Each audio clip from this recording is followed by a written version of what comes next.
Mom, I locked the door. Harry was caught cheating at our house when I returned home with the family. In a panic, they fled to the balcony, where Natalie, unaware of anything, locked them out. Harry and his companion were left shivering in the freezing cold outside. I left them trembling and called the police. Accompanied by some people, I went to them, and they were lost for words by the shocking turn of events. My name is Hannah Irving. I am 46 years old and work as a dorm mother at a construction company. My husband, Harry, works at the company, and we live in the family dormitory. Both Harry and I were previously employed at another company, but we were left wandering the streets when it went bankrupt following the economic collapse. We were left on the street. Harry has always been there for me. It's all about helping each other out in tough times. The president, who had worked with Harry at their previous job, always had a soft spot for him. Even after starting his own company, he kept an eye on Harry and said he could rely on him for anything. Remembering this, Harry humbly approached him for help. As promised, the president gladly accepted Harry's request and rescued us. Thanks to him, we now have a daughter, Natalie, and are living a smooth-sailing life. Except for one problem. Hey, Hannah, are you still working as a dorm mother? Why don't you become an employee and give Harry a break? You can't make much as a dorm mother, right? She is my best friend, Shelley Nelson. She doesn't look her age and is a beauty who works as a beauty salesperson. Thanks to her friendly and sociable personality, she has a lot of customers rooting for her. Some call her an amazing beauty advisor, and she is highly valued by her company, although she says her job is tough. Well, I do make a decent amount. And about giving Harry a break, he feels indebted to his current company and enjoys his work. It's not like I'm forcing him to work. He doesn't seem to be suffering. In fact, he looks happy to go to work every day. Even if I became a full-time employee, Harry wouldn't quit his job here, so nothing would change. Shelley has a straightforward personality, which doesn't sit well with other women. She claims to be a frank person, but depending on who you ask, she might just come off as rude. She often confuses bluntness with a lack of delicacy. However, this seems to work in her favor with men, as she never lacks male attention. A woman who isn't desired by men is as good as a dead leaf. What's the point of being a woman then? That's Shelley's motto, and she has a habit of looking down on other women. Still, if my spouse was a dorm mother, I'd feel like my love suddenly turned into an old lady. I wouldn't like that, Shelley commented. I used to love Shelley's straightforward personality. I'm more on the quiet side, and speaking my mind doesn't come easy to me. I admired Shelley, who was the opposite, and felt comfortable being around her. This feeling started when Shelley first became friends with me and said, "Hannah is an important friend to me. If any of you say something weird, you won't get away with it." Shelley, like a cool girl straight out of a teen drama, dazzled me. Being liked by her made me feel special, regardless of what others thought of her. I never left her side. But recently, Shelley's attitude has drastically changed. Now, she frequently makes snide remarks and puts me down. I'm 46 years old. It's natural for people to think of me as an older lady, but I'm okay with it because the dorm residents say they love my cooking. I'm not trying to be popular at this age. If I can make someone smile, that's enough for me. That's just lip service, you know. It's embarrassing to take that seriously. You've always been oblivious.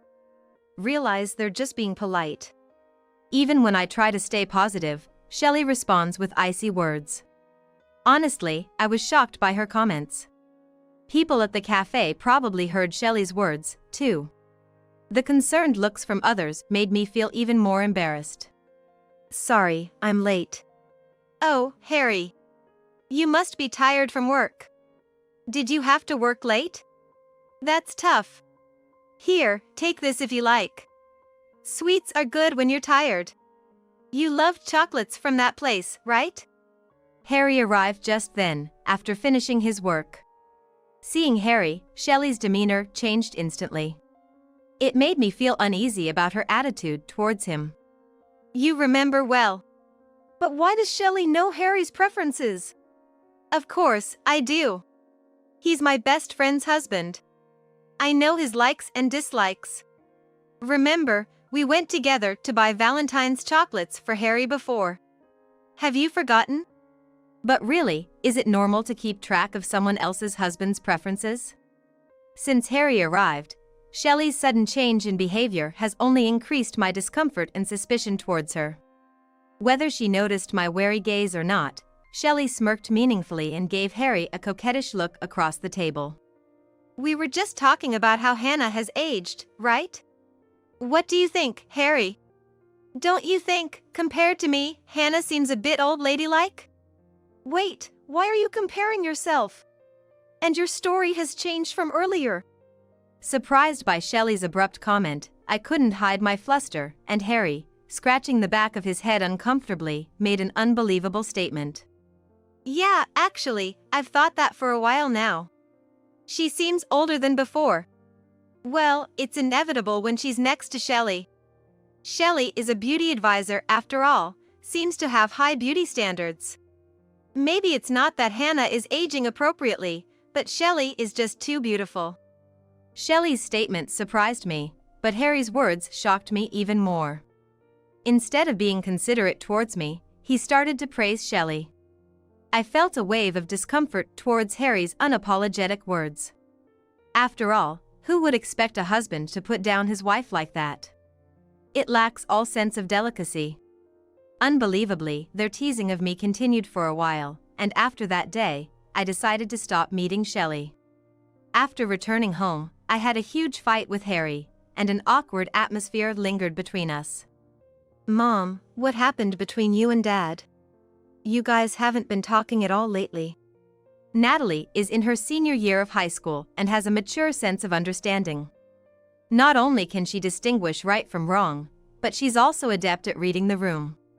She's observant of her surroundings. Unlike me, she's sociable and cheerful, so much so that her classmates rely on her enough to make her the class representative.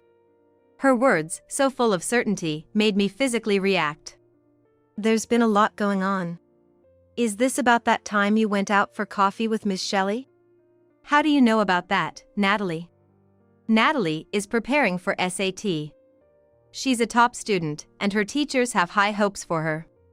I wanted to spare her the worry, so I kept the humiliation I received from Harry and the others to myself. However, somehow Natalie knew about it. Thinking Harry had told her, I trembled with anger. But as it turned out, an acquaintance of Natalie's had been at the cafe and reported back to her. Natalie had been waiting for me to start explaining the whole situation. So, what exactly happened? My classmates mentioned they hadn't heard the details, but they said you had a really tough time. Actually, I hesitated whether to tell her or not, but since it had come to this, there was no hiding it. I told Natalie the truth about what had happened and confessed that things had been awkward with Harry since then. After hearing the story, Natalie just muttered I see, and then kept quiet. What were we talking about such things during her important season? It made me feel like a failure as a parent. While I was drowning in these miserable thoughts, she suddenly began to ruffle my hair. Hey, Natalie! Mom, you've always taken on too much by yourself. Confused by her sudden move, Natalie looked at me with a sort of exasperated amusement. I hate to say this, but I've never really liked Miss Shelley. It always seemed like she was using you, or like you were just there to make her look better, you know? From a daughter's perspective, she just seemed like a nasty aunt. But she was your friend, right? So, I didn't want to say anything. Just watching from the sidelines made my skin crawl, so I stayed out of it. Maybe it's good you cut ties with her? It's like a detox for the soul. I was taken aback by Natalie's words, spoken with such nonchalance. She had only met Shelley a few times, yet she saw right through her. I realized that her silence was her own form of love. She thought it wasn't her place to intervene if I liked someone. Hearing Natalie's compassion and warmth brought tears to my eyes. About Dad, don't worry about what he said. A man who can't stand up for the person he loves when they're being hurt is trash. It's totally justified for you to be upset, and from my point of view, if a person is only concerned with appearances but is rotten on the inside, they're no better than an ugly person. Dad's being foolish for picking on a mom who's trying so hard. You don't have to take those words seriously. I know how hard you're working, and I think it's really cool. All the words I wanted to hear from Harry were conveyed to me by Natalie. Her bright, sunny smile healed me, and her words rescued my wounded heart. My pent-up emotions overflowed like a waterfall, and I ended up crying on the spot. Without saying anything, Natalie just hugged me. Your dad might lack sensitivity and not understand a woman's heart, but I'm sure he's thankful for you, Mom. He's praised you behind your back before. So, whenever you feel like it, maybe you could talk to Dad again? Despite everything, I love seeing you two laugh together like fools. After a good cry and regaining my composure, Natalie offered words of encouragement. No matter how many faults Harry had, there were also good things about him, which is why I married him. Natalie seemed to understand that too. I deeply nodded in agreement to her words, and Natalie responded with a bright smile. Just as she suggested, I decided to talk to Harry today. Running away won't solve anything. With that thought, I waited for Harry to come home, and for the first time in a long while, we managed to have a conversation. Thanks to Natalie being there, the discussion went smoothly, and it seemed we were on our way back to a harmonious family life. Just as I was thinking that, I was summoned by the president and received an unbelievable confession. That's all the information I have. No way! Harry wouldn't, not him. The shocking truth delivered by the president left me reeling. It felt like the world went dark, and I wanted to look away from reality. However, the president's secretary, a woman, insisted on the credibility of his words and showed me some documents as evidence. Honestly, I'm quite shaken myself. I've always treated him like a real brother, and you've been so kind to me. But there are witnesses. And now, we have this evidence. There's no doubt he's been unfaithful. How could Harry and Shelley? The content delivered by the president was information about Shelley and Harry having secret meetings. The initial tip-off came from Harry's coworker, who witnessed Shelley and Harry disappearing into a hotel district. On another day, the president himself witnessed their affair, and additional information made its way to him. Harry holds the position of department head and is deeply trusted by his subordinates, some of whom live in the dormitory and admire me greatly.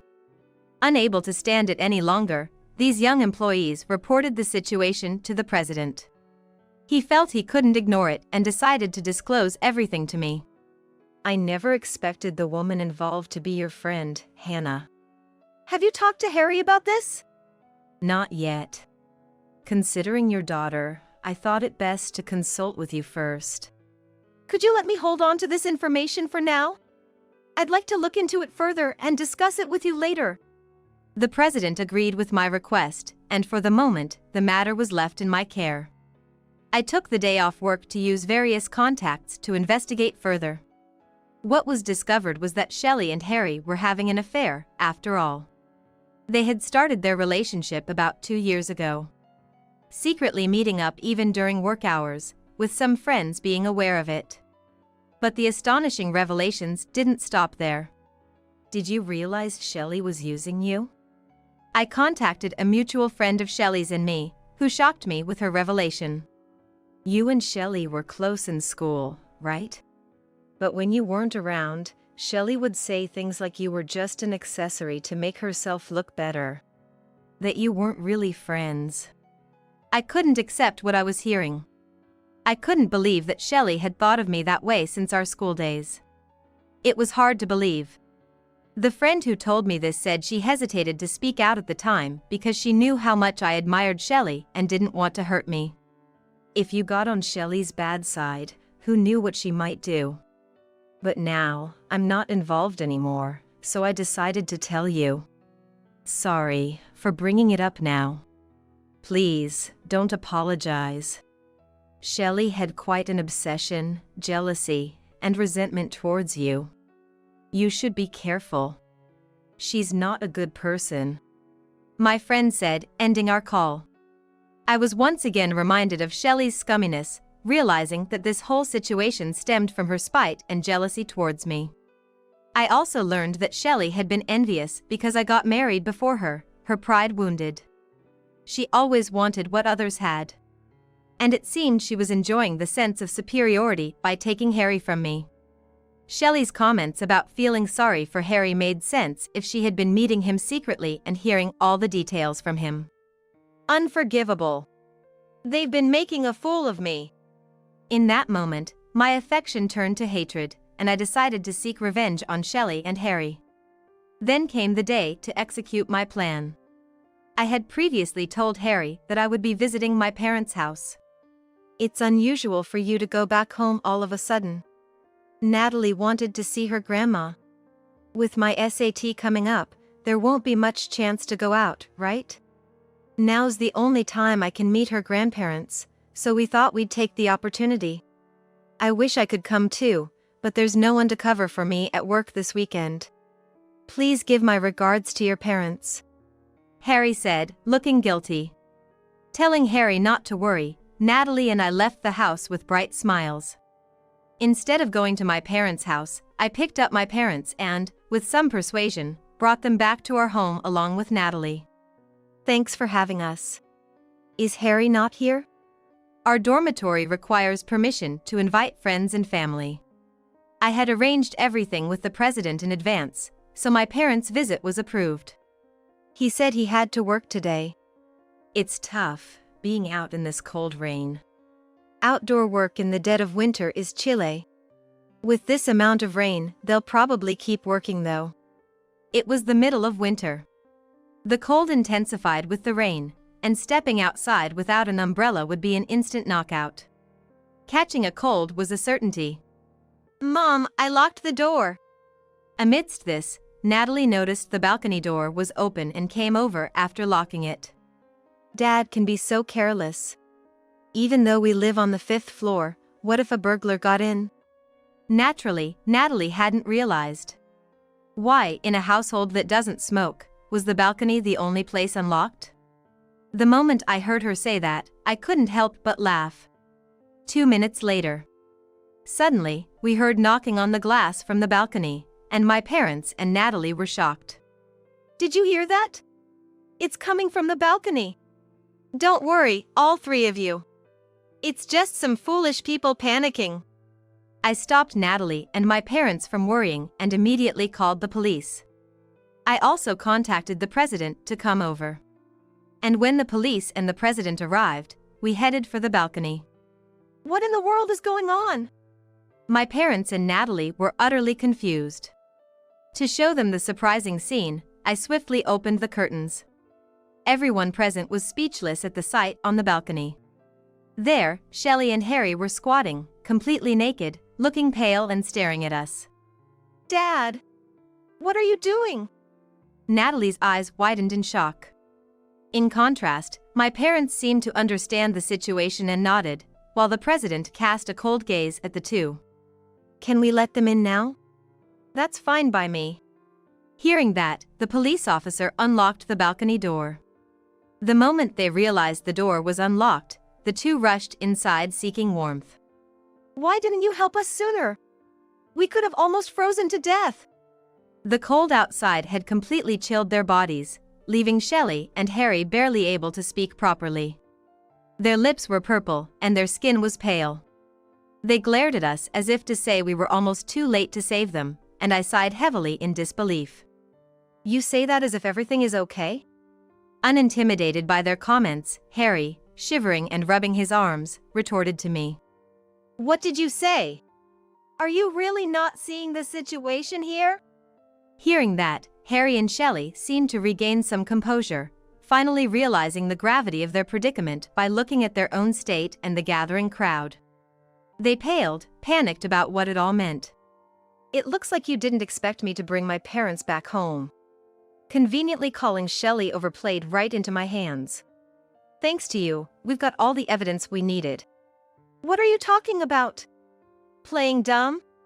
This situation proves you two are having an affair. The police officers who had arrived were taken aback, and my parents and the president looked on coldly. Only Natalie was confused, and my parents pulled her towards them protectively.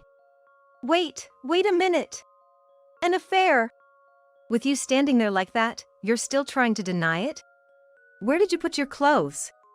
Well, assuming they were in the bedroom, I opened the bedroom door for everyone to see, and sure enough, their clothes were scattered there, with the bed in disarray. The police officers were aghast. The two quickly gathered their clothes and hid to change. After being caught in such a scene, you still claim there's no affair? And why are you back home? Weren't you supposed to be visiting your parents? They tried to shift the conversation, attempting to blur the lines. But I wouldn't let them. I said I was going to my parents' house, but I never said I was staying overnight. What? This isn't what we agreed on. You said to come over since they wouldn't be back today. Harry found himself under attack from both sides. The president then added more pressure. By the way, our company requires permission to let friends or acquaintances into the company housing. You know there are penalties for not following the rules. But if that's the case, Hannah too. I had already obtained permission from the president. And he's already aware of your affair. I invited him here to witness this decisive moment. What? The moment Harry realized everything was planned, his face showed utter surprise. As the police officers, realizing the two knew each other, started to leave, I stopped them and pointed at Shelley with a shocking accusation. I did not give this person permission to enter my home. This is a case of trespassing. Please take her into custody. What? Wait a minute. Shelley protested my accusation of illegal entry. With a cold gaze, I retorted as she tried to argue her way out. I'm an acquaintance of yours, and I know him, so it's not illegal entry. Besides, I was invited here by him. Trespassing doesn't apply.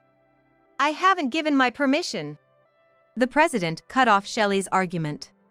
Even if you were an acquaintance of Hannah and her family, if I sue you, it's a different story. You've entered our company's property without visiting permission. That's clear trespassing. I believe she can be taken in for breaking and entering. Realizing this was the intention all along, Shelley glared at me in frustration. But my goal wasn't just that. The police couldn't leave if trespassing applied, and they stayed to see the situation resolved. You two having an affair has been heard not just from rumors. I've reported it to your parents, and they've been listening to this entire conversation. Eh? Harry was shocked by my revelation. Then my mother took out her phone and showed the screen. The phone screen displayed an ongoing call, with Harry's mom on the other end. Meaning this whole conversation was being broadcasted to my in-laws. Since when? From the moment Hannah called the police. She whispered to me to contact your mother right away.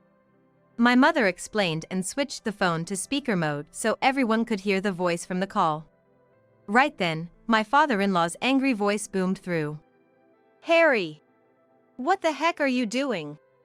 Making Hannah sad like this, don't think you'll get off easily. Yikes! My father-in-law is especially strict and despises dishonesty. He values family above all and often says his daughter-in-law is more important to him than his own life. To think his son would commit such a blunder. It's natural for a parent to feel ashamed and unforgiving. Have you even considered Natalie? Did you think about how your reckless actions would affect her? My mother-in-law is equally justice-oriented and puts family first. Without a doubt, Natalie is the one who's suffering the most. Why don't you understand that infidelity only brings unhappiness to children? My mother-in-law lamented continuously. Empathizing with her, my mother shed tears, and my father glared at Harry as if unforgiving. Natalie!